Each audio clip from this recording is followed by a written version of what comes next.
Hello guys, this is Dr. Shah, and I wanted to do a little bit of an explanation about what your immune system actually is, because I know you're hearing a lot right now about how to optimize your immune system. There's tons of content out there around the viruses and how they affect your immune system and different immune globulins, etc. And what does it all really mean? And I really feel like most people should have some basic knowledge of the immune system and how it works so you can decipher all this information. And what I try to do is just keep it really high level, simplify it as much as possible so that you can kind of, whenever you hear something coming at you, you understand what they're talking about.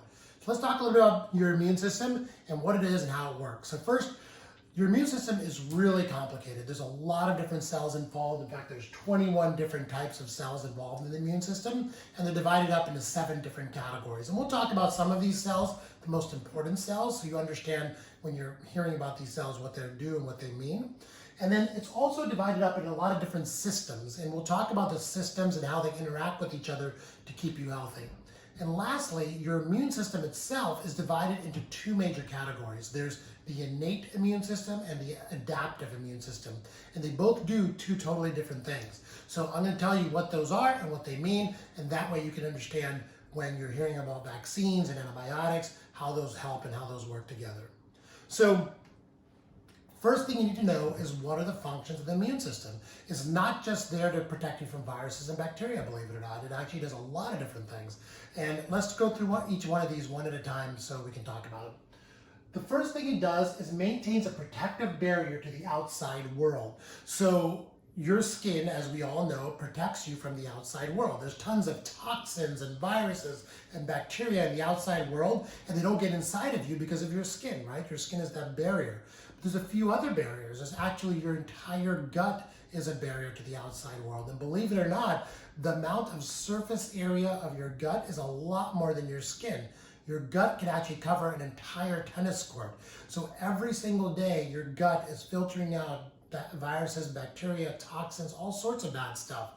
Your respiratory system is covered with what's called mucosa. That's the soft stuff on the inside of your mouth. That's also another barrier to the outside world, preventing bad stuff from getting in.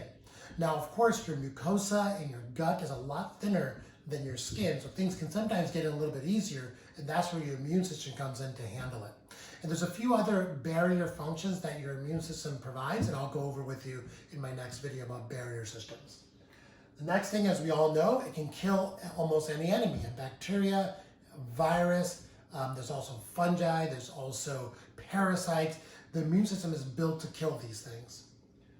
Next, it causes inflammation. Now, inflammation is kind of a double-edged sword, as you probably know. Inflammation is really good. It's a kind of a communication method that the immune system uses to get more immune cells to the area of injury and the area of infection.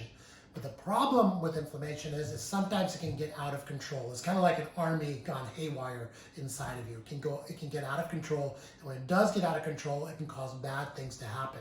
And if your immune system is always fighting something like chronic disease on the inside of your body, then chronic inflammation is also really bad, and we'll talk a little bit about that as well.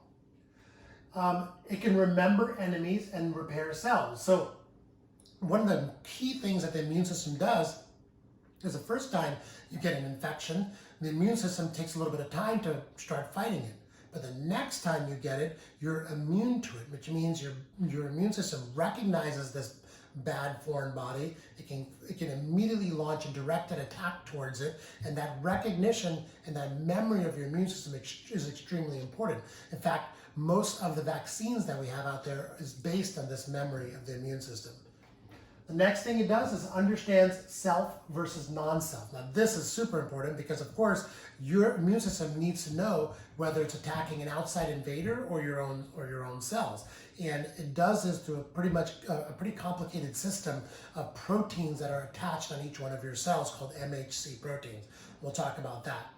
The thing it can also do is it can kill dead cells or toxic cells. So when a cell inside of you dies, and we always have cells dying all the time, every day, every minute of our lives, those cells, if they remain inside your body, can become toxic to the cells around them because all of the interior of that cell kind of leaches out to the cells around it. Your immune system can figure out which cell is dead, swallow it up, and get rid of it very efficiently. And then communication. We're talking about a lot of different cells. These are all independent cells, but they need to be able to communicate, and they communicate with things like interleukins and cytokines. These communication molecules between immune cells are important to know some of them so you can understand when you're hearing of different therapies what they're doing.